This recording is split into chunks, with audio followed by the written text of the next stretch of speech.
Hey everyone, welcome back to my channel. Welcome to my another video of जहाँ पे मैं आपको English के पेपर के बारे में बताऊंगी. इंग्लिश का प्रीवियस ईयर पेपर जो मेरे यूनिवर्सिटी बिलासपुर यूनिवर्सिटी में आया था, तो ये है वो पेपर, ताकि आपको पता चल जाए कि आपको किस तरीके से पढ़ाई करनी है, ताकि आप एक रात पहले पढ़ के भी बीकॉम में पास हो सकते हैं. तो ये रहा इंग्लिश बीकॉम पार्ट 3. ये है यूनिट 1. यूनिट 1 से आपको ऐसे क्वेश्चन आंसर लिखना पड़ेगा. ये सारे चैप्टर्स दिए हुए हैं. यहाँ पे 200 वर्ड्स के अराउंड पे आपको लिखना है. ये क्वेश्चन नंबर 1. तो इसमें और पार्ट्स हैं कि हाँ ये सारे ये रीडिंग आंसर्स वाले हैं कि आप चैप्टर जो पढ़ के आए हो, चैप्टर के बेसिस में आपको आंसर लिखना है. यहाँ पे यूनिट 2 में आपको ऐसे लिखना है. यूनिट 3 में आपको प्रेसी राइटिंग करना है. तो प्रेसी राइटिंग का फॉर्मेट ज़रूर ध्यान से देख के जाएगा. अजय माला से अगर आपके पास है, और अगर आपके पास मेन बुक है तो आप मेन बुक भी रेफर कर सकते हैं, कोई इशू वाली बात नहीं है. ये पूरा पैसेज दिया है आपको प्रिसाइज करके, यानी कि छोटे फॉर्म में इसको यहाँ पे लिखना है. तो उसका एक फॉर्मेट होता है, आप उस हिसाब से चीज़ें करेंगे. फिर यूनिट नंबर 4, यहाँ पे अनसीन पैसेज दिया हुआ है. ये पूरा पैसेज यहाँ पे दिया हुआ है.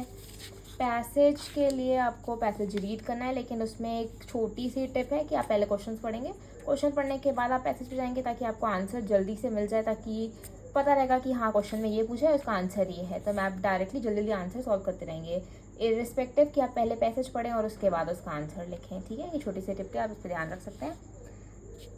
Match the words with the meaning. तो ये वोकैबुलरी वाला सेक्शन हो जाता है. तो ये तुक्का मारो वाला हो जाता है. बेसिकली अगर आपकी इंग्लिश थोड़ी ज़्यादा स्ट्रॉन्ग नहीं है मेरे जैसे, तो तुक्का मारो और आगे बढ़ो, ऐसा हो जाता है. यहाँ पे मैंने आंसर्स देखो लिखे हुए हैं, तो दिख रहा होगा. यूनिट नंबर 5, यहाँ पे ये तो ग्रामर पोर्शन आता है. इसमें टोटल 25 आपको करने होता है. टोटल 30 क्वेश्चन दिए रहते हैं, A B ऐसे करके, डुअल डायरेक्टेड. ये पूरा ग्रामर सेक्शन है. ये यहाँ पे फिल इन द ब्लैंक्स आ गया. उसके बाद री राइट द सेंटेंस, ऐसे करके आप अपनी चॉइस के 25 कर सकते हैं. लेकिन ये याद रखना कि आपने ढंग से काउंट किया है कि 25 हो रहे हैं नहीं, क्योंकि पता चला आपने कुछ काउंटिंग मिस्टेक किया और फिर आपको वो मार्क्स नहीं मिलेंगे. और ये लास्ट पेज है. मैंने अपने आप को रेट किया था कि 30 में से 25 करने हैं, तो मैं टिक करती जाती कि हाँ 25 हो गई क्या. ये जे है, मतलब ये मैंने सारे किए हैं. ये है तो मैंने सारे किए हैं. तो कुछ छोड़ सकते हैं. 5 ही एक्स्ट्रा होता है, ज़्यादा एक्स्ट्रा तो होते नहीं हैं. और अगर आपको इसका फ़ोटो चाहिए है, तो आप मुझे इंस्टाग्राम पे DM कर सकते हैं, डे ऑफ JJ पे. मैं आपको PDF या फ़ोटो दोनों में से कुछ भी आपको प्रोवाइड कर दूँगी. Okay, bye bye.